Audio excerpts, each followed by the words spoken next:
প্রিয় দর্শক, আপনাদেরকে শুভেচ্ছা আমন্ত্রণ জানাচ্ছি চ্যানেলের সংবাদে। আর এখনকার সংবাদে আপনাদের সাথে আছে আমি দারুল বাশার। বিস্তারিত সংবাদের শুরুতেই জানিয়ে দিচ্ছি ফ্রেশ আটা ময়দা সুজি সংবাদ শিরোনামগুলো। খালেদা জিয়ার রুহের মাগফিরাত কামনায় সারা দেশে মসজিদের দোয়া ও সব উপাসনালয়ের প্রার্থনা, গুলশান আজাদ মসজিদে তারেক রহমানের অংশগ্রহণ। খালেদা জিয়ার নীতি আদর্শে দেশ গঠনে কাজ করবেন তারেক রহমান, প্রত্যাশা কবরে শ্রদ্ধা জানিয়ে শোককে শক্তিতে পরিণত করে সামনের পথ চলার প্রত্যয়। খালেদা জিয়া পরবর্তী বিএনপিও একই মূলনীতিতে চলবে বললেন নজরুল ইসলাম খান, বাবা মায়ের ধারাবাহিকতার রেখেই নেতৃত্ব দেবেন তারেক রহমান। তীব্র শীতে বিপাকে নীলফামারী স্বল্প আয়ের মানুষ, নতুন বছরের শুরুতে শীত উপহার তুলে দিয়েছে স্বেচ্ছাসেবী সংগঠন ট্রাই ফাউন্ডেশন।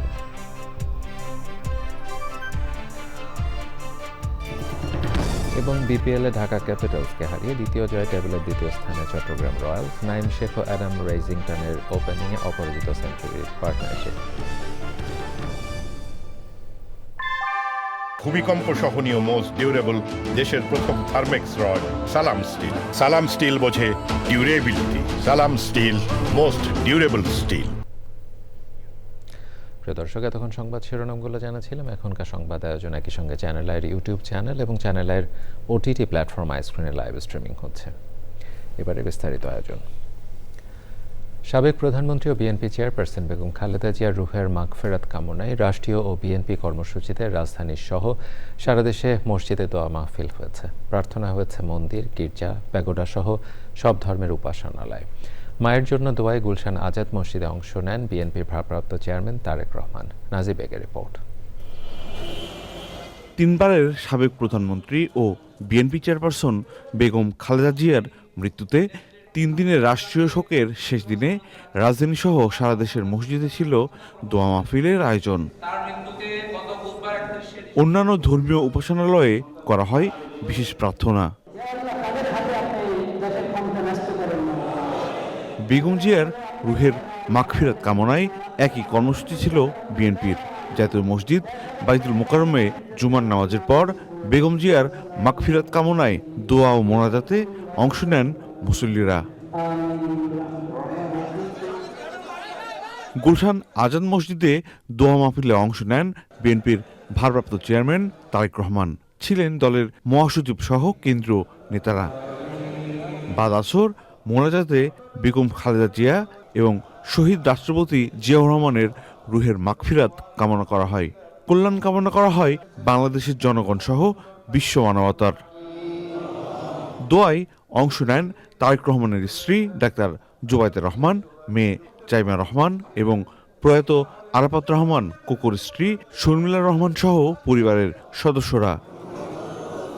বেগম খালেদা জিয়ার আত্মার শান্তি কামনায় বিশেষ প্রার্থনার আয়োজন করা হয় রাজধানীর ঢাকেশ্বরী মন্দিরে। বাংলাদেশ পূজা উদযাপন পরিষদ ও মহানগর সার্বজনীন পূজা কমিটির আয়োজনে প্রার্থনায় অংশ নেন সনাতন ধর্মাবলম্বীরা। বিভিন্ন চার্চ ও প্যাগোডায় সাবেক প্রধানমন্ত্রী বেগম জিয়ার জন্য বিশেষ প্রার্থনার আয়োজন ছিল। নাজিব বেগ, চ্যানেল আই, ঢাকা। প্রয়াত বিএনপি চেয়ারপারসন ও সাবেক প্রধানমন্ত্রী বেগম খালেদা জিয়ার নীতি ও আদর্শ নিয়ে দেশ গঠনে তার সন্তান তারেক রহমান কাজ করবেন, সেই প্রত্যাশা সর্বস্তরের মানুষের। দলীয় নেতাকর্মীরা বেগম জিয়ার কবরে শ্রদ্ধা জানিয়ে বলেন, শোককে শক্তিতে পরিণত করে সামনের পথ চলতে চান তারা। বেগম জিয়ার প্রতি শ্রদ্ধা জানান ব্যারিস্টার জায়মার রহমান সহ জিয়া পরিবারের সদস্যরা। শাকের আদনানের রিপোর্ট। তিনবারের সাবেক প্রধানমন্ত্রী ও বিএনপি চেয়ারপারসন বেগম খালেদা জিয়ার প্রতি শ্রদ্ধা জানাতে রাজধানীর জিয়া উদ্যানে শীতের সকালে দেশের বিভিন্ন প্রান্ত থেকে নেতাকর্মীদের পাশাপাশি বিভিন্ন শ্রেণী পেশার মানুষ আসতে থাকেন। মানুষের ঢল নামে জিয়া উদ্যান প্রাঙ্গণে, বাড়তে থাকে বেগম খালেদা জিয়ার কবরে শ্রদ্ধার মিছিল। ওনাকে আল্লাহ জান্নাতের সর্বোচ্চ মাকাম দান করেন, বেহেশত দান করেন। ওনার জন্য একটু দোয়া করলাম, এটাই আসলে ভালোবাসা। আমাদের জন্য অনেক কিছু করেছে, যার জন্য তার প্রতি একটা মায়া অন্যরকম চলে আসছে। এ সময় তারা বেগম জিয়ার রুহের মাগফিরাত কামনায় দোয়া ও মোনাজাত করেন। তিনি আর বিএনপির নেতৃত্বে সীমাবদ্ধ ছিলেন না, তিনি সর্বদলীয় নেতৃত্বে পরিণত হয়েছিলেন। যে গুম খুনের শিকার হয়েছি, তিনি প্রত্যেকের পাশে দাঁড়িয়ে সবার পাশে দাঁড়িয়েছেন, সবাইকে আওয়াজ তুলতে শিখিয়েছেন, অধিকারের জন্য লড়তে শিখিয়েছেন। আমাদের দেশটি বেগম খালেদা জিয়া গণতন্ত্র উপহার দিয়েছেন, সংসদীয় পদ্ধতি চালু করেছিলেন। কাজের মাধ্যমেই তাকে আমরা ধারণ করি, আদর্শে ধারণ করি। মূলত আমাদের কাজ হলো সেই স্বপ্নের বাংলাদেশ, সমৃদ্ধশালী বাংলাদেশ তৈরি করবার জন্য আমরা এক হয়ে মানুষের জন্য কাজ করব। খালেদার নেতৃত্বে যেভাবে আগে চলেছেন, তার নীতি আদর্শ মাথায় নিয়ে নিশ্চয়ই জনগণের জন্য, এই 20 কোটি সারা বাংলাদেশের মানুষের জন্য উনি নিবেদিতভাবে কাজ করে যাবেন। শ্রদ্ধা জানাতে আসেন বেগম খালেদা জিয়ার নাতনি, বিএনপির ভারপ্রাপ্ত চেয়ারম্যান তারেক রহমানের মেয়ে ব্যারিস্টার জাইমা রহমান সহ পরিবারের সদস্যরা। সে সময় তারা বিএনপির প্রতিষ্ঠাতা শহীদ প্রেসিডেন্ট জিয়াউর রহমান ও বেগম খালেদা জিয়ার প্রতি শ্রদ্ধা জানিয়ে দোয়া মোনাজাত করেন।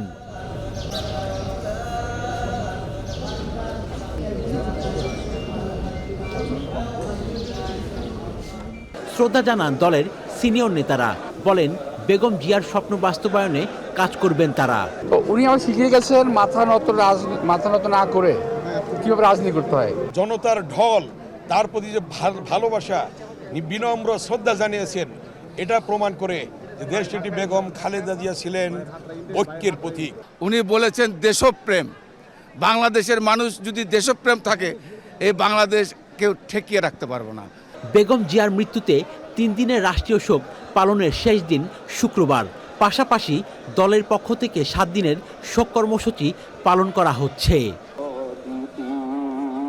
শাকের Addan, channel I, Dhaka. Chairperson Begum Khaleda জিয়ার মৃত্যুর পর নতুন যুগে প্রবেশ করেছে বিএনপি। তাকে ছাড়া কতটা চ্যালেঞ্জিং হবে বিএনপির রাজনীতি?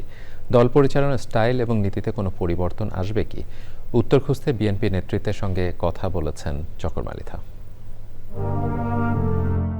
1981 সালে প্রেসিডেন্ট জিয়াউর রহমানের মৃত্যুর পর বিচারপতি আব্দুস সাত্তার বিএনপির চেয়ারম্যান হলে দলের প্রাথমিক সদস্য হন বেগম খালেদা জিয়া। এরপর বিএনপির ভাইস চেয়ারপারসন হন তিনি। পরে বাংলাদেশ জাতীয়তাবাদী দল বিএনপির চেয়ারপারসন হয়ে দলের পুরোপুরি হাল ধরেন বেগম খালেদা জিয়া। দীর্ঘ প্রায় 44 বছর দলের নেতৃত্ব ধরে রেখেছিলেন শক্তভাবে।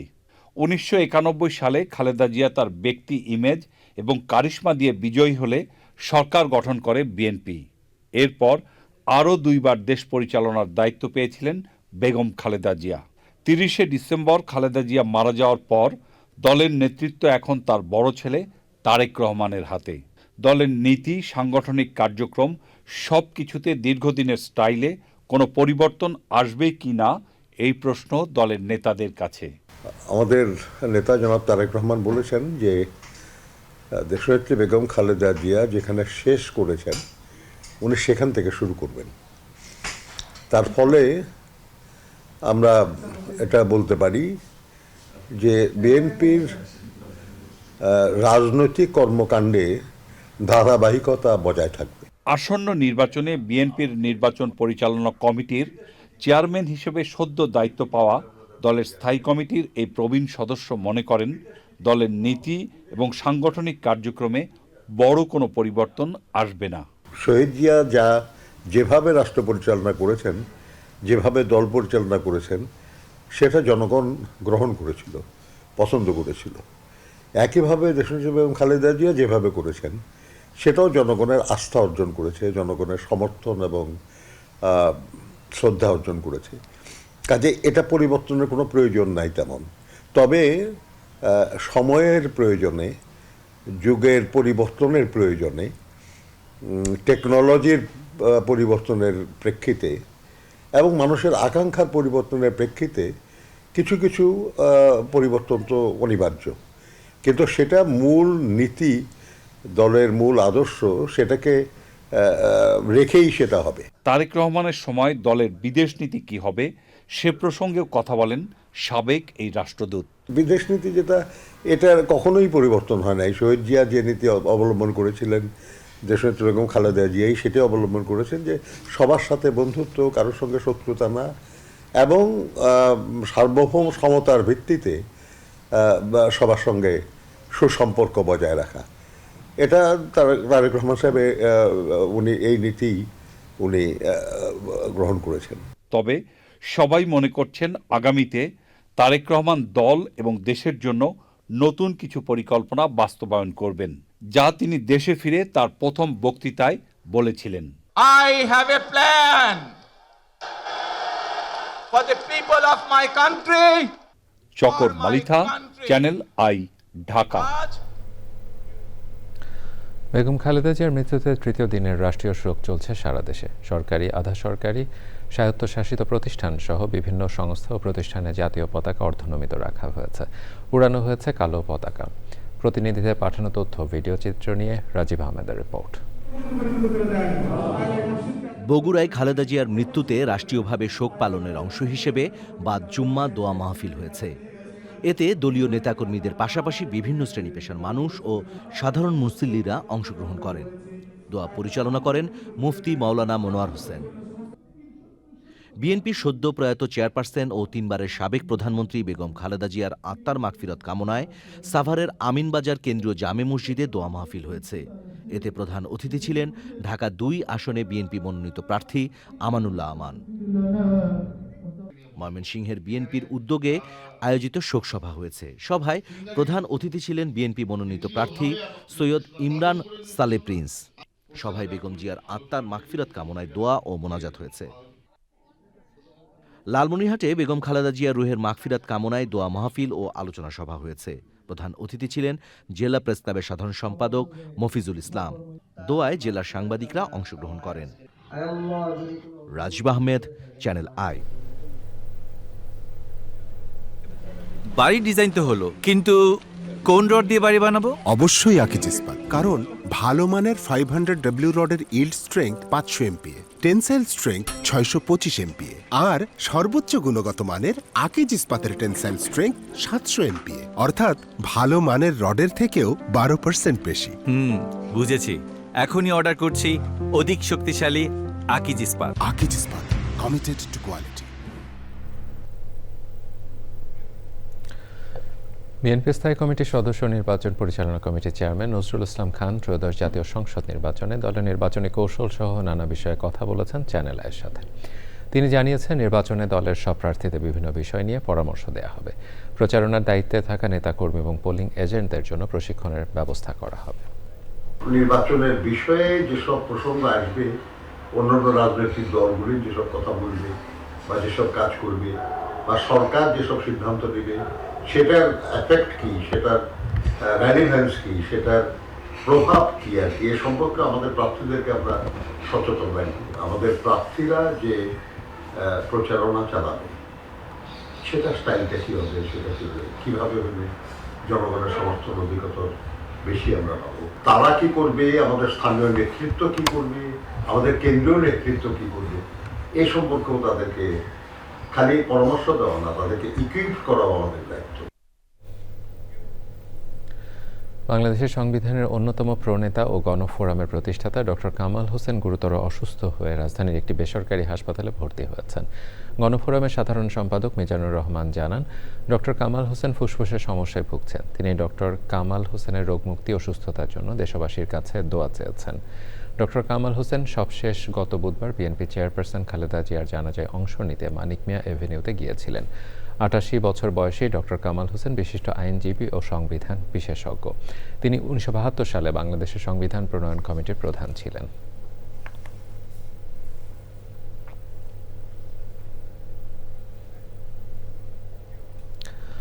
নতুন বছরে প্রবাস কথা নামে নতুন একটি টক শো প্রচার করবে যুক্তরাষ্ট্রের new York channel I office. সম্প্রতি নিউ ইয়র্কে আয়োজনে উদ্বোধন করেন চ্যানেল আইয়ের পরিচালক জহিরুদ্দিন মাহমুদ মামুন। সুলতানা হিমোর রিপোর্ট। বিশ্বজুড়ে বসবাসকারী সকল বাঙালিদের মধ্যে সেতুবন্ধন তৈরির লক্ষ্য নিয়ে কাজ করছে চ্যানেল আই। এরই ধারাবাহিকতায় হৃদয়ে বাংলাদেশ, প্রবাসীও বাংলাদেশ এই স্লোগান ধারণ করেই চ্যানেল আইয়ের পথ চলায় যুক্ত হলো নতুন পালক।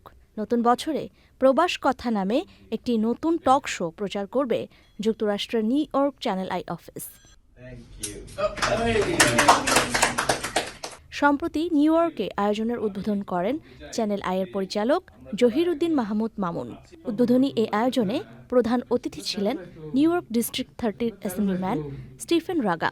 Bangladesh, where we're from, where our friends and family are, but also here, and the continued story of not just the Bangladeshi community here, but also how it plays on to the diversity and the culture and the vibrancy of Queens, of New York City, and of the United States right now.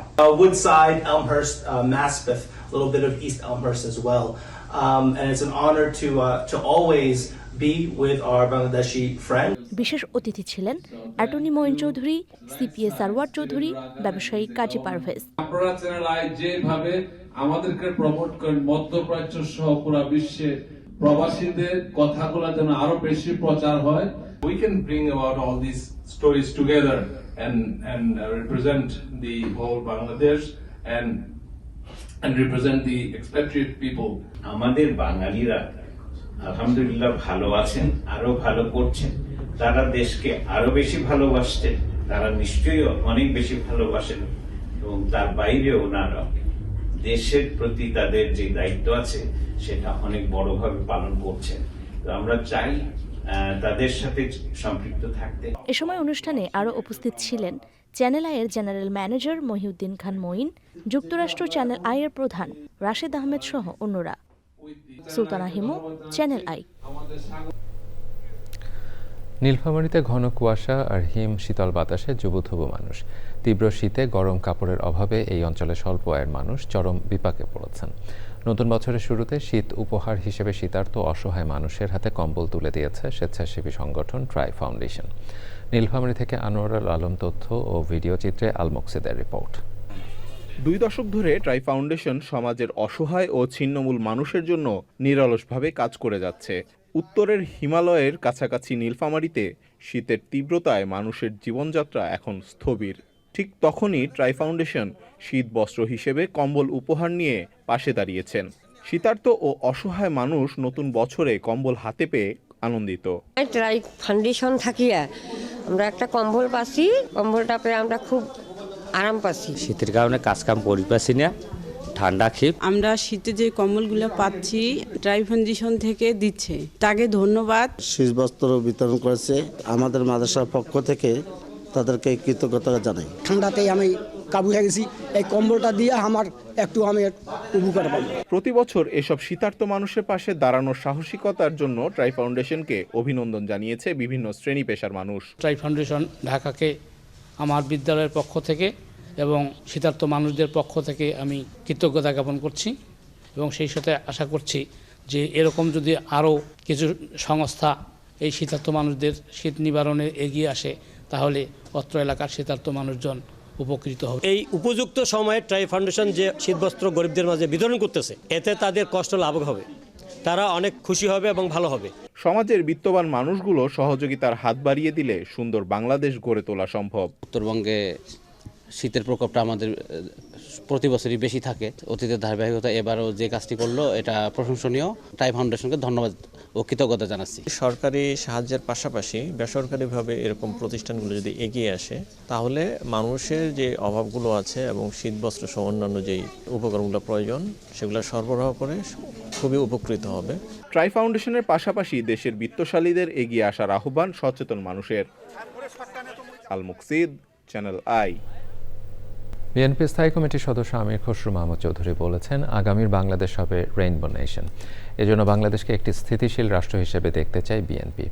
Chittagong college parade মাঠে চট্টগ্রাম বৌদ্ধ বিহারের অধ্যক্ষ doctor Gyanashree মহাথেরার জাতীয় অনিত্য সভা ও স্মৃতিচারণ অনুষ্ঠানে প্রধান অতিথির বক্তব্যে তিনি বলেন, বিএনপি দেশের শান্তি ও সবার সহাবস্থান নিশ্চিত করতে চায়। আরও বক্তৃতা করেন ধর্ম উপদেষ্টা ডক্টর আফমা খালিদ হোসেন, মহানগর বিএনপি সাবেক যুগ্ম আহ্বায়ক ও চট্টগ্রাম ৯ আসনের প্রার্থী আবু সুফিয়ান, শিক্ষাবিদ ডক্টর সুকোমল বড়ুয়া ও অন্যরা। মৃত্যুঞ্জয়ী মহীয়সী মহাকাব্য দেশনেত্রী বেগম খালেদা জিয়া একটা কথা বলে গেছেন বিএনপির পক্ষ থেকে, বাংলাদেশ হবে রেইনবো নেশন। সব রং মিলে রংধনু হয়েছে, রেইনবো হয়েছে। সেই বাংলাদেশকে দেখতে চেয়েছিল দেশনেত্রী বেগম খালেদা জিয়া। সেটা বিএনপির স্লোগানের একটি বড় অংশ। আগামীর বাংলাদেশ হবে রেইনবো নেশন। এবারে নিটোলটাটা আন্তর্জাতিক সংবাদ।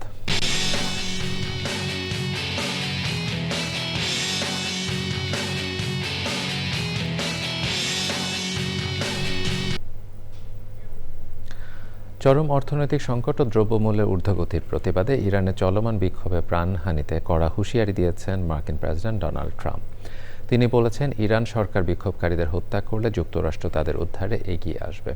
এ লক্ষ্যে মার্কিন সামরিক বাহিনী পুরোপুরি প্রস্তুত বলেও জানান তিনি। ট্রাম্প নিজের সামাজিক যোগাযোগ মাধ্যম ট্রুথ সোশ্যালে দেয়া এক পোস্টে একথা বলেছেন। বিক্ষোভে নিরাপত্তা বাহিনীর সঙ্গে সংঘর্ষে লোরদেগান ও আজান শহরে 6 জন নিহত হয়েছেন। গত রোববার ইরানের রাজধানী তেহরানে ধর্মঘট শুরু করে ব্যবসায়ীরা। দ্রুত এই আন্দোলন দেশের অন্যান্য শহরে ছড়িয়ে পড়ে এবং সহিংস রূপ নেয়। 2 দফা শপথ গ্রহণের মধ্য দিয়ে আনুষ্ঠানিকভাবে দায়িত্ব গ্রহণ করেছেন নিউ ইয়র্ক সিটির 112তম মেয়র জোহরান মামদানি। বর্ণাঢ্য বক্তৃতায় আবারও তিনি নিউ ইয়র্কের সিটির শ্রমজীবী সাধারণ মানুষকে সর্বোচ্চ মর্যাদা দিয়ে নতুন এক যুগ শুরুর ঘোষণা দিয়েছেন। নিউ ইয়র্ক থেকে রাশেদ আহমেদকে সঙ্গে নিয়ে রিপোর্টে আরও জানাচ্ছেন আদিত্য শাহিন।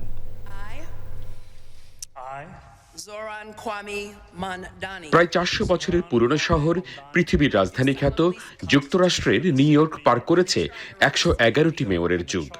এবার 112তম মেয়রের বেলায় এসে এই প্রথম এই শহরের শাসন ব্যবস্থা থেকে শুরু করে নাগরিক অধিকার পাল্টে দেওয়ার পাশাপাশি তৃণমূল মানুষের মর্যাদার বিষয়টি সবচেয়ে উপরে তোলার ঘোষণা এসছে। বয়সে সবচেয়ে তরুণ ও প্রথম মুসলিম মেয়র জোহরান মামদানি বলেছেন, 8 মিলিয়ন 5 লক্ষ নিউ ইয়র্কবাসী এই নতুন যুগকে বাস্তবতায় রূপ দেবেন। মেয়র মামদানি বলেছেন, আজ থেকে এই শহর ধনী ও ক্ষমতাবানদের নয়, এই শহর কর্মজীবী মানুষের। For the office of childcare, where she will lead our efforts to build the high quality early childhood education system that New Yorkers deserve. মামদানির শপথ আর তার মুখের কাব্যময় ভাষার নতুন ন্যারেটিভ স্বচক্ষে দেখতে সিটি হল ঘিরে সমাগম হয় প্রায় 10,000 মানুষের। সরকারের পদস্থ কর্মকর্তা, নির্বাচিত জনপ্রতিনিধি, স্টেট গভর্নর ক্যাথি হকুল, বিদায়ী মেয়র এরিক অ্যাডামস সহ বহু সংখ্যক গণ্যমান্য ব্যক্তিত্বের উপস্থিতিতে জোহরান মামদানিকে শপথ বাক্য পাঠ করান আমেরিকার প্রখ্যাত গণতান্ত্রিক সমাজতন্ত্রী নেতা সিনেটর বার্নি স্যান্ডার্স। সাধারণ মানুষ বলছেন, আজকে তারুণ্যের যে উপস্থিতি এবং স্মরণকালের সবচেয়ে মানুষের উপস্থিতির মধ্য দিয়ে এটাই প্রমাণিত হয় জোহরান মামদানির পথ চলা হবে মানুষের সঙ্গে। নিউ ইয়র্ক সিটি হল থেকে আদিত্য শাহিন, চ্যানেল আই। এবারে কৃষি সংবাদ।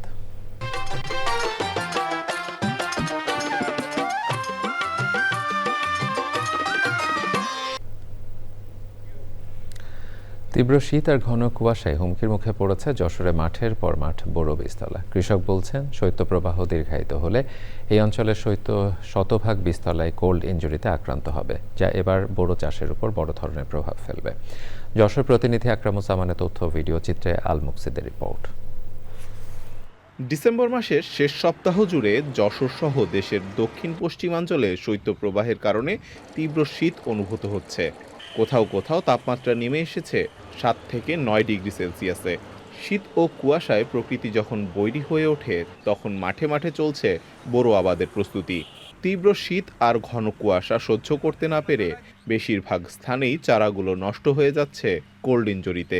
অতিরিক্ত কুয়াশার কারণে, ঠান্ডার কারণে সে পাতা লাল হয়ে যাচ্ছে আর পাতার ডোগ পচে যাচ্ছে, মারা যাচ্ছে। পাতা জায়গায় জায়গায় যে মানে ডেকে দেওয়ার পরেও মারা যাচ্ছে, ডেকে দিলেও অনেকটা ও কিছু কিছু জায়গা ভালো থাকছে, কিছু কিছু জায়গা মারা যাচ্ছে, মরে যাচ্ছে। হ্যাঁ, এই আসছে। ও 22 কেজি ধানের পাতো ফেলেছি, তা এরকম পাতো এরকম হলুদ হয়ে হয়ে এরকম মরে মরে যাচ্ছে, এরকম থুবো ধীরে ধীরে। কোল্ড ইনজুরি থেকে রক্ষা পেতে কৃষি বিভাগের পক্ষ থেকে কৃষককে নানা পরামর্শ দেওয়া হচ্ছে। বীজতলার চারাগুলা অতিরিক্ত শীতের হাত থেকে রক্ষা পাওয়ার জন্য স্বচ্ছ পলিথিন দিয়ে কৃষকরা এই চারাগুলা ঢেকে রাখবে এবং কোনোভাবে যেন পলিথিন চারার পাতাকে স্পর্শ না করে সেদিকে খেয়াল রাখতে হবে। এছাড়া বীজতলাতে 3 থেকে 5 সেন্টিমিটার পানি ধরে রাখতে হবে। চলতি মৌসুমে যশোর জেলায় 1,60,000 হেক্টর জমিতে বোরো আবাদের লক্ষ্যমাত্রা ধরা হয়েছে। এর মধ্যে বীজতলা রয়েছে 850 হেক্টর জমিতে। আল মুকসিদ, চ্যানেল আই। এবারে প্রকৃতি সংবাদ।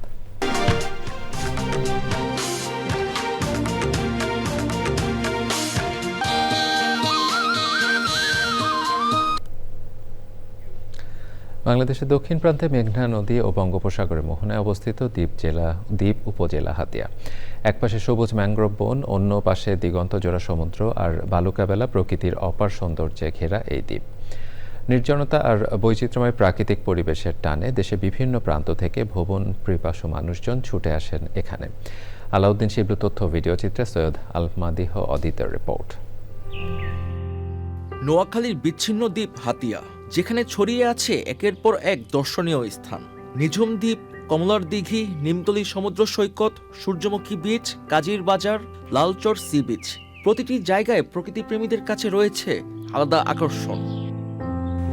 দ্বীপের কেওড়া বনে দেখা মিলে হরিণের বিচরণ, নদীর চরে লাল কাঁকড়ার দল আর নানা প্রজাতির পাখির অভয়ারণ্য। বিশাল জলরাশি আর নীরব বনভূমি মিলিয়ে হাতিয়ার প্রাকৃতিক দৃশ্য পর্যটকদের মুগ্ধ করে। হাতিয়া যে এত সুন্দর পর্যটন এরিয়া এটা আমরা বুঝি নাই আগে, মানে আমরা ভিডিও দেখছি বা বিভিন্ন জনের পোস্ট দেখছি, কিন্তু এরকমভাবে এত সাজানো গোছানো এটা বুঝি নাই। আমরা চিটাং থেকে আসছি, হাতিয়ায় বন দেখতে আসছি, পাশাপাশি হরিণ দেখতে আসছি। অনেক সুন্দর, এই যে মনোরম পরিবেশ, যে কোনো কারো মন ভালো হয়ে যাবে। পর্যটকরা আসলে আমাদের হাতিয়ার দেশি খাবার যেগুলো খেজুরের রস, হাঁসের মাংস, চিতুই পিঠা। উন্নত যোগাযোগ ব্যবস্থার সুবিধা নিশ্চিত করা গেলে এই দ্বীপ পর্যটন শিল্পে গুরুত্বপূর্ণ ভূমিকা রাখতে পারে বলছেন স্থানীয়রা। হাতিয়া এগুলো এখন অবহেলিত, এখানে যদি পার্কিংয়ের ব্যবস্থা করে এবং এখানে কিছু জিও ব্যাগ অথবা ব্লকের ব্যবস্থা করলে বর্ষাকালে। এখানে ম্যানেজমেন্টের সমস্যা, যদি এগুলা দেখা যায়, ভালো হোটেল, পর্যটন, আসা যাওয়া এগুলো যদি ঠিকমতো করা যায়, তাহলে কক্সবাজারকেও হার মানাবে হাতিয়া এক সময়। এখানেও তেমন ওয়াশরুমের কোনো ব্যবস্থা নেই, এজন্য আমাদের এটা যদি উদ্যোগ নেওয়া হয় তাহলে আমাদের মেয়েদের জন্য, সবার জন্য একটা সুবিধা হবে। আসার পরে আমরা কিছুটা হতাশ হয়েছি এই কারণে যে টুরিস্টের সংখ্যা কম, সেই সাথে আমাদের যে রাস্তাঘাটের যে অবস্থাটা, এই কারণে হয়তোবা অনেক সংখ্যক টুরিস্ট কম আসে এই জায়গায়। দ্বীপের সড়ক যোগাযোগ উন্নয়নে প্রয়োজনীয় ব্যবস্থা নেওয়া হয়েছে জানিয়েছেন সংশ্লিষ্টরা। নিজুমদ্বীপ ঘাট থেকে নিজুমদ্বীপের একদম ভিতর পর্যন্ত যে রোডটা আছে সেটা অ্যাপ্রুভড হয়ে গেছে, প্রায় 39 কোটি টাকার বাজেট গ্রহণ করা হয়েছে। তাছাড়াও আপনারা জানবেন যে কমলার দিঘিতে আমাদের খুব সুন্দর একটি ইউনি ব্লকের কাজ হয়েছে। যোগাযোগ ও অবকাঠামো উন্নয়নের পাশাপাশি প্রকৃতি সংরক্ষণকে অগ্রাধিকার দিয়ে টেকসই পর্যটন শিল্প গড়ে তোলাই হতে পারে হাতিয়ার ভবিষ্যৎ উন্নয়নের সঠিক পথ, বলছেন পরিবেশবাদীরা। সৈয়দ মাদিহ অদিত, প্রকৃতি ও জীবন ডেস্ক, চ্যানেল আই। এবারে ঢাকা ব্যাংক পিএলসি বাণিজ্য সংবাদ।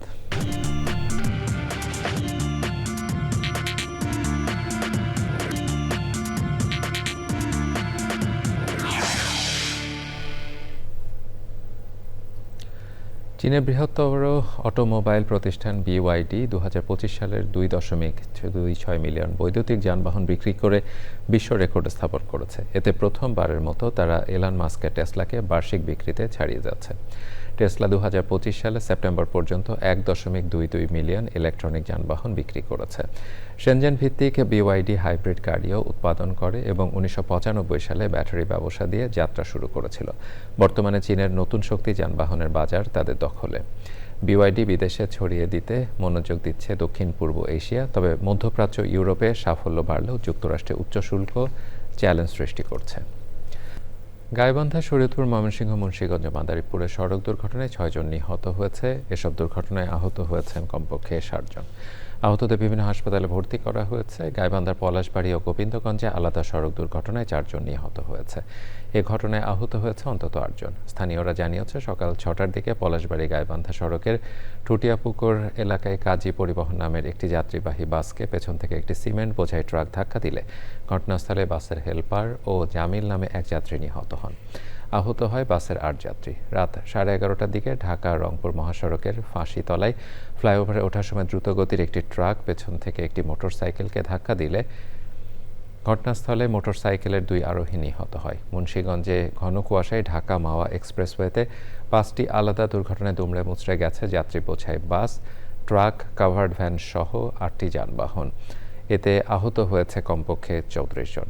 শরীয়তপুরের নাড়িয়ায় কাভার্ড ভ্যানে ধাক্কায় এক মোটর সাইকেল আরোহী ঘটনাস্থলে নিহত হয়েছে। ময়মনসিংহে তারাকান্দা মধুপুর বটতলায় ট্রাক ও সিএনজি অটোরিকশা সংঘর্ষে একজন নিহত ও 3 জন আহত হয়েছে।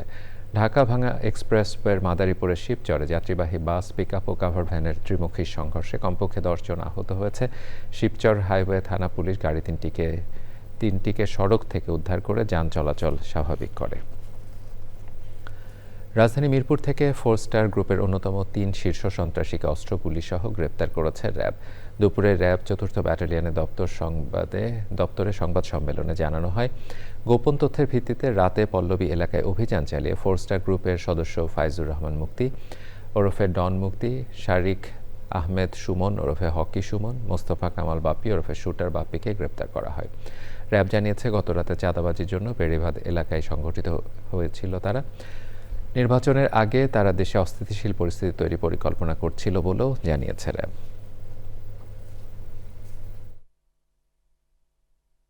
এদের বিরুদ্ধে একাধিক হত্যা মামলা আছে, এদের বিরুদ্ধে মাদক মামলা আছে, মারামারি জখমের বিভিন্ন মামলা আছে এদের বিরুদ্ধে, এবং বিভিন্ন জায়গায় চাঁদাবাজির যে ঘটনাগুলো ঘটছে, এই চাঁদাবাজির ঘটনার সাথে তাদের সম্পৃক্ততা পাওয়া গিয়েছে।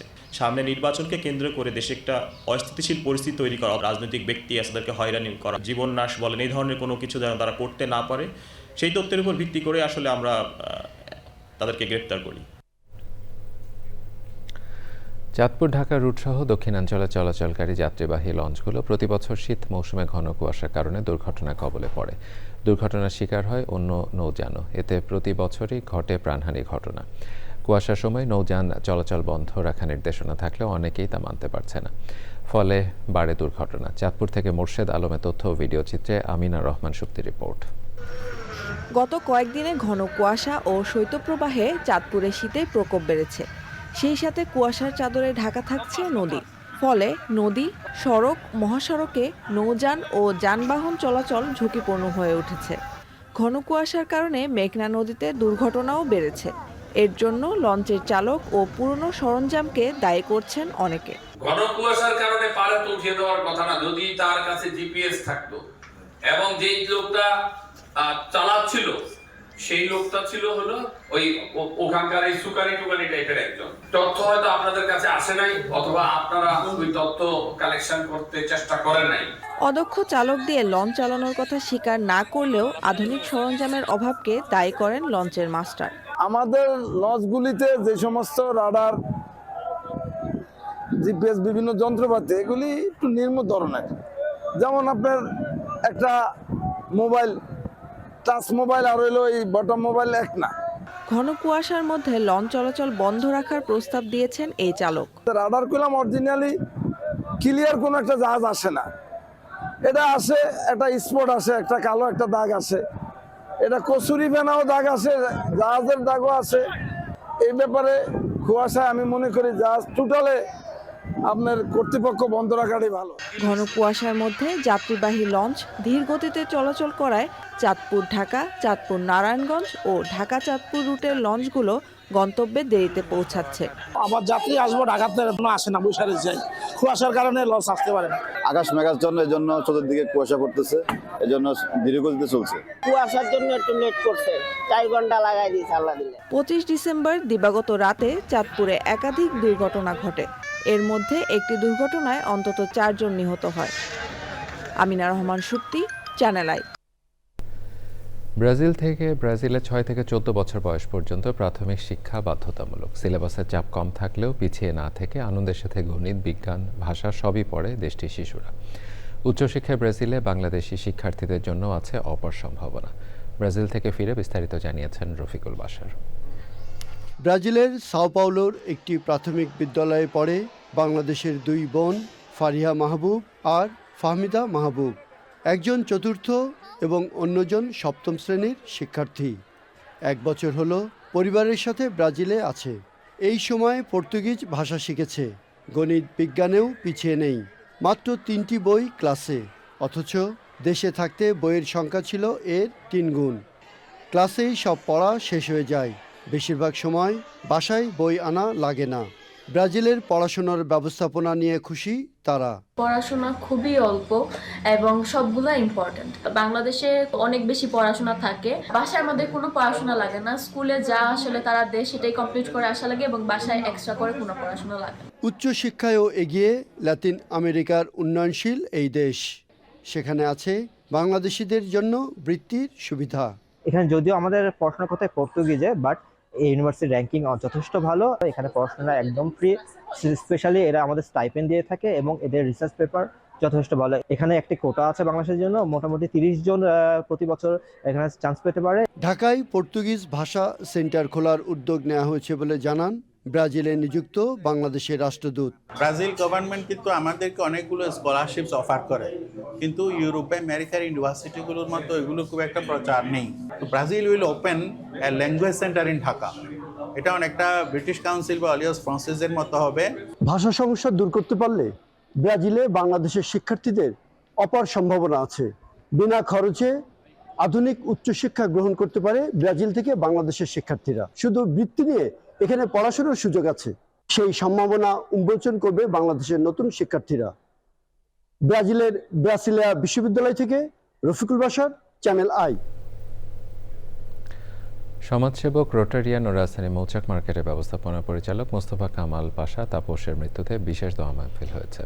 শুক্রবার সিদ্ধেশ্বরী বালক উচ্চ বিদ্যালয়ে এই দোয়া হয়। এ সময় ছিলেন ব্যবসায়ী আনোয়ার কামাল পাশা, সোহাগ পরিবহনের পরিচালক আলী হাসান তালুকদার ও অন্যরা।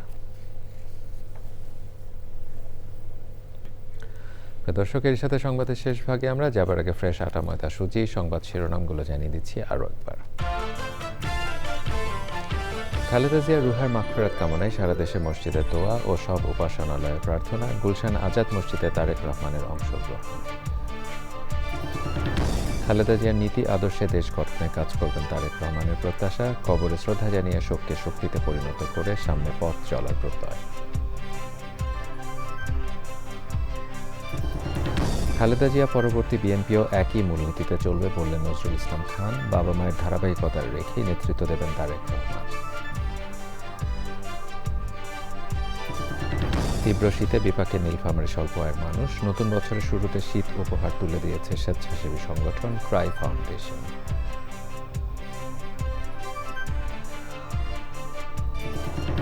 এবং বিপিএলে ঢাকা ক্যাপিটালসকে হারিয়ে দ্বিতীয় জয়ে টেবিলের দ্বিতীয় স্থানে চট্টগ্রাম রয়্যালস। নাইম শেখ ও অ্যাডাম রেইজিংটনের ওপেনিংয়ে অপরাজিত সেঞ্চুরি পার্টনারশিপ। প্রিয় দর্শক, চ্যানেলের সর্বশেষ সংবাদ জানতে ভিজিট করুন channelionline.com-এ। যুক্ত থাকুন আমাদের সোশ্যাল মিডিয়া প্ল্যাটফর্মগুলোর সাথে। এতক্ষণ চ্যানেলের সংবাদের সাথে থাকার জন্য সকলকে ধন্যবাদ জানিয়ে বিদায় নিচ্ছি। শুভেচ্ছা।